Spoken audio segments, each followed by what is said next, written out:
Hey, oh, psych. Oh, okay. We'll get to that in a second. Welcome back to another episode of After Hours Live. I am your host, Dr. Taylor. So, little quick sneak peek there. Get on this real quick. Make sure we're on all the things. Cool. We're on there. We're on Facebook. And we're on YouTube. Perfect. All right. I think this music is really loud. Are we on YouTube? Check this here. Get that volume down. Go. All right, as always. Perfect. Sweet. Okay, so I'm going to blow through some announcements real quick because we have, if you're on here right then, a very special guest today. So real quick, holiday hours next week. We're going to be in here all day Monday, Tuesday morning, and Friday morning. So put that on your calendars. Tomorrow, we got pickleball going on over at TCC at the tennis courts. Remember, we're doing that the third Saturday of every month. The first Tuesday of every month, we've got our Taco Tuesday going on up at Mi Pueblo. Next one's going to be January 7th. Man, I've got something going on. And actually, for our special guest, take a peek at this. The Whiskey Castle is a wonderful little Whiskey Castle, Whiskey Crusaders, wonderful little outpost here in Hearst that I had the privilege of stepping into the other day. Keep an eye out for that because there's going to be an Ash Tifto around that thing here coming up real soon. As always, here are all the places that you can follow us on. Next one here.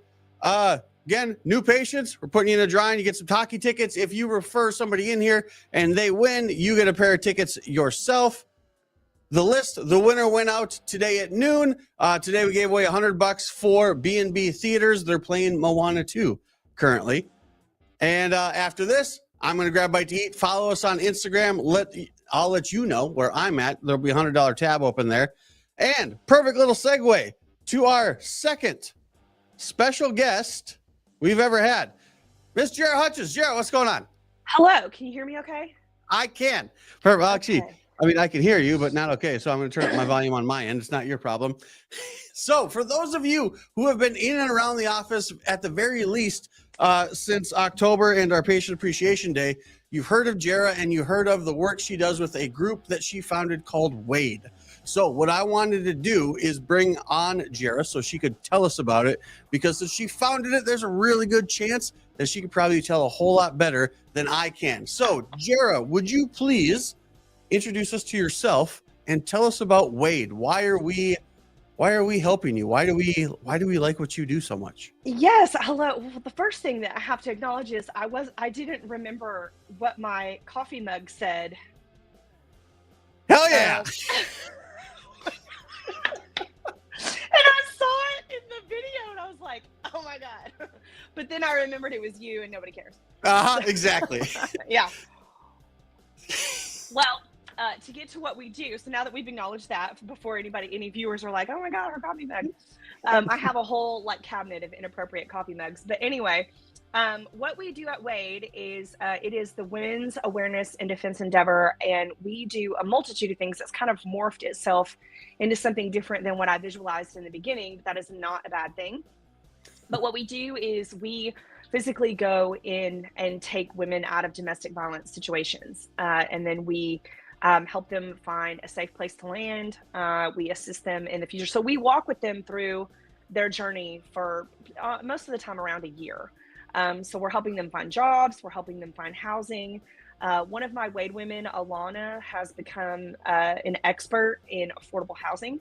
And so she had to go through it herself. So she kind of helps out some of the women that come through the program, apply for affordable housing, and we help them find jobs. We get them toiletry, whatever the need is, right? So, because every woman in every situation is different. We have women that are executives that make money. They just don't have any control over their money because their abuser controls everything, right? So it's not, they could go out and get an apartment tomorrow. We just have to get them out, and we have to get them to a bank. Because their time is controlled, their resources are controlled. And then we have women who literally have nothing. And so we do everything from, sometimes we help them get vehicles. Sometimes we're putting food on the table. I just had to get one of my WADE women, a really gracious donor that I serve with in the Texas State Guard, Corporal Justin Brown, bought her a double stroller. So sometimes you just never know what the need is. And then when they have the proper counseling, When their mindset is good, when they have a little peace in their life, we put them through defense training, and we teach them how to use weapons. We teach them situational awareness. We teach them hand to hand, because a big part of this puzzle that nobody really wants to admit is that if you teach a woman how to defend herself and you teach her how to protect her children, she does not go back to her abuser. So we're now on woman 139, and we've had two. We've had two go back. So since 2019, we've taken 139 women out of, I'm talking going into the house, and the abuser watches us pack her shit on the couch. Like, I don't care. That's how much I don't care. And then we take her out. He watches like the little bitch he is.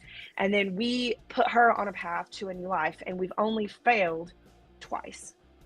So do these women come to you? Do their friends come? How do you find them? I've gotten referrals from the police, actually. Oh. I've gotten referrals from coworkers, friends, and family. Sometimes they seek me out themselves, because they'll go into a mom's community page or something and say, I'm being abused, but I don't know what to do or whatever. And they'll do it anonymously, because that's a feature now in the groups on Facebook. And then people will refer them to me online. And there is a vetting process. I want to make sure that I note that. I'm not just going in and taking, women out of houses. And I mean, I have to talk to them. And the reason that that's important is because sometimes people lie. We've seen this, and believe me, I've gotten hundreds and hundreds and hundreds of women that have come to me. I can't help them all. Some of them don't need help. Some of them are just drama. Some of them are psychologically unsound. And we have to make sure that we're understanding that too. I mean, we've seen that in the news recently with the woman that came out 18 years later with the Duke rape scandal. She lied. Okay. So sometimes women lie for attention. People lie for attention. So there has to be a vetting. There has to be proof. And one of the things that we teach them too is we teach them how to build a case. I mean, when you call the police on someone, it's your word against theirs, unless there's hard, concrete evidence, and sending out allegations of accusing a man of being a woman beater is very serious. It's very serious. And we take it very seriously. As a matter of fact, I'm in the process through WADE, even though it's the Women's Awareness and Defense Endeavor, I'm in the process of helping a man escape an abusive relationship. It's very rare. There's not a lot of resources for that. But it's the same thing. She controls the resources. She's threatening to kill him and herself and their kids. If he leaves, it's a big deal. And so we have to make sure, we want to get him out safe too. He doesn't need the kind of resources that a lot of these women need, but he does need help getting out. He needs his own bank account. They only have one car. She takes it to work. Like, he has no transportation. He has no credit cards. He has no money. So we're doing that as well. Man, I mean, not to, play devil's advocate. I feel like that might even be more of a delicate situation, and that, like, simply because, like, there's that whole stigma around men in general, just be like that they can't be in abusive relationships. They can't be the abused. It happens, and I put it in quotes on purpose. Yeah, it happens so much more than you know. And a lot of women are guilty of verbal abuse and emotional abuse, resource abuse. It's not as much physical abuse as it is when you flip the script, but it does exist, and it is out there, and men go through it too. And sometimes you have men that, I mean, this is, a 15-year marriage, right? So there's a lot of psychology in this, and it's a problem. So we're helping him get out. He lives in a different state. So we're helping him get out. He's got resources in Texas. We're going to bring him to Texas. And then he has friends and family here that are going to help him out. So we're just getting him here, is what we're doing. So this is so important. And the statistics are there. And I'm telling you, the missing piece, and I've said this on many a podcast, even I was on Two Cops, One Donut one time, and I was being interviewed by a guy who's a cop. And he was like, man, this is crazy that, that you've kind of broken, there's a formula, to this. And I've been told by politicians, I've been told by police officers, I've been told by social workers, you can't put weapons in the hands of abused women. And I don't believe that for a second, because I do it all the time. I just don't do it as soon as I get them out of the house, because that's unwise and stupid. We have to make sure that they're in the proper mindset. Mental health is an issue and needs to be addressed, and we're addressing it. We're getting women the proper therapy that they need to understand their situation. We're helping them live a more independent life. We're showing them what healthy relationships mean. And we need stuff and funds and resources in order to do that. So we've come a long way. We are an established 501c3 organization. We did get that done. We tried to do it during COVID, and it was really difficult to get that done because literally Sounds about nobody was right. going to work. So frankly, I ended up paying a lot of taxes on donations, but you know what? It doesn't matter. I'm happy to do it. But now we are an established 501c3 organization. You can use your donations to us as a tax write-off. But sometimes the needs are different. Sometimes we just need cash. I mean, sometimes we just want to get that, once that woman gets, established in her home, we help her furnish it with the help of other organizations. But sometimes she needs a savings account. So sometimes we'll just do a money raise and we'll be like, hey, we just need to give this woman $500 or $1,000 to put in savings so Mm-hmm. that she doesn't have to come to us every time she needs something. Now because we teach these women about money too. Yep. We put them through the Dave Ramsey program. We Oh, teach them cool. about saving. We want to make sure that they understand money when they have jobs, and sometimes they just need we had one wave woman pass away. And she was with us for a couple of years, and then she passed away. She had a vehicle. Her daughter was going to inherit that vehicle. Her daughter couldn't afford that vehicle, so our wave donors paid it off for her, and the daughter Oh, that's gets cool. to. Yeah, so the daughter gets to keep that vehicle, stay mobile, because she was in college. She was in her freshman year of college when this happened. So now she has a free, clear, titled vehicle, and so now she's kind of on her way to living her best life. So, we just deal with whatever situations happen as they come. That's awesome. I'm gonna back up just a little bit because I want to give you an opportunity also to talk about your other passion project. You said one of the things you do is you put weapons and firearms and training in the hands of these women that you take out. What else what makes you the right person to do that? Well, because I've been a firearms instructor for 17 years. Fair enough. My own story, kind of correlates into this. My mother was married to two really abusive men. One was way worse than the other, but they were both guilty of it. I grew up in that house. I call it the Hell House. It funnels you into those kind of relationships. I mean, the movie It Ends With Us just came out, which I think is a very G-rated version of what domestic violence looks like, but it's still bringing awareness to the issue, which I think is important. And, I was in two abusive relationships in my early 20s, and the police would not help me. I called the police to my house after this man ripped out the starter mechanism out of my steering column so that my key couldn't go in there to start the car. After he beat the crap out of me, the cops showed up and said, they wouldn't arrest him. They left me there. So I said, well, if you can't arrest him, can you take me to a friend's house? Let me grab a bag. And they said no. And they left me there. And, so I had to beat his ass with a 9-iron, run to the neighbors. The neighbors took me to a friend's house, and then I got my Jeep towed and repaired on my own, and I just never looked back. So, but not a lot of people have the wherewithal to do this, because every time you let a man hit you, a part of you dies.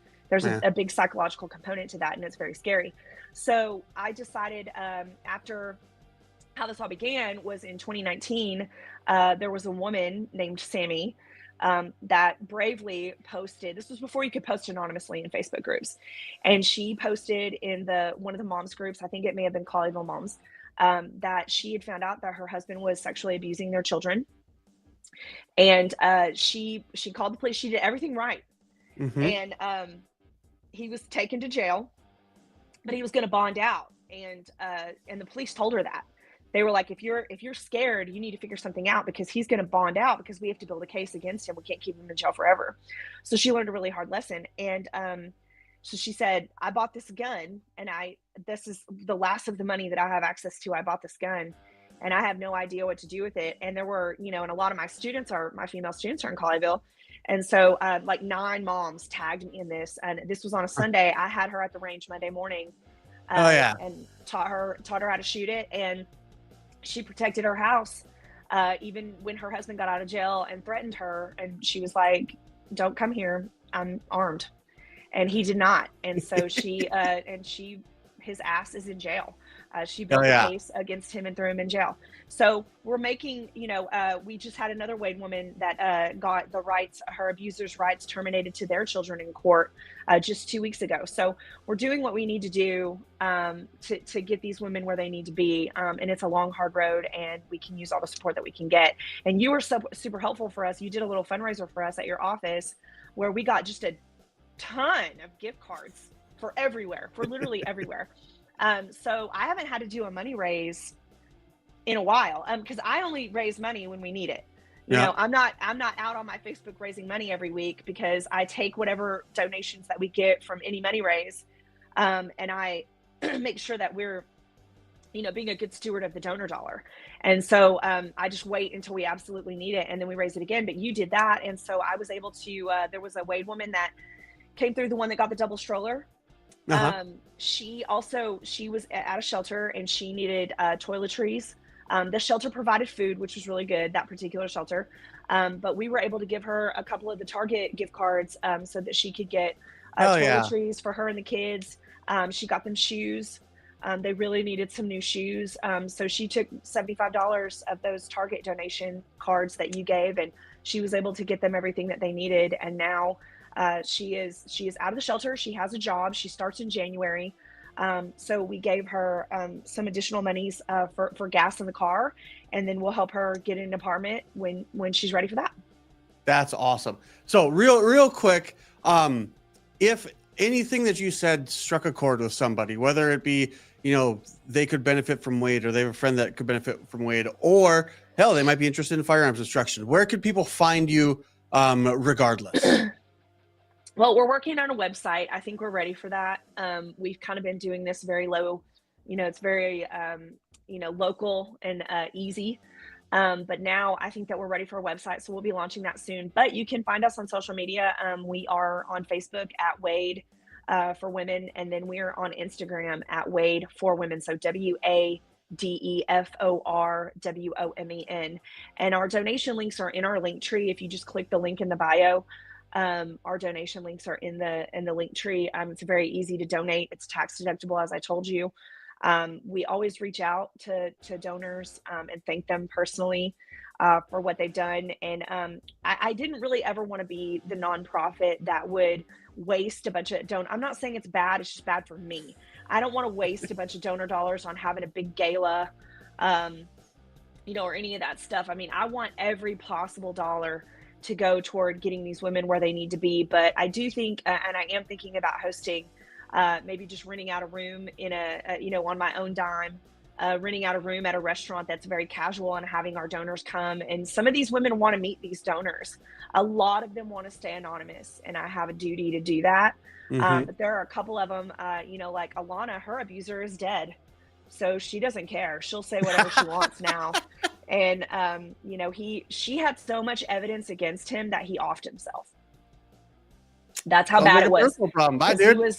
He was sexually abusing their children. It was really bad. And she tells her story all the time, and she's very proud of where she is now.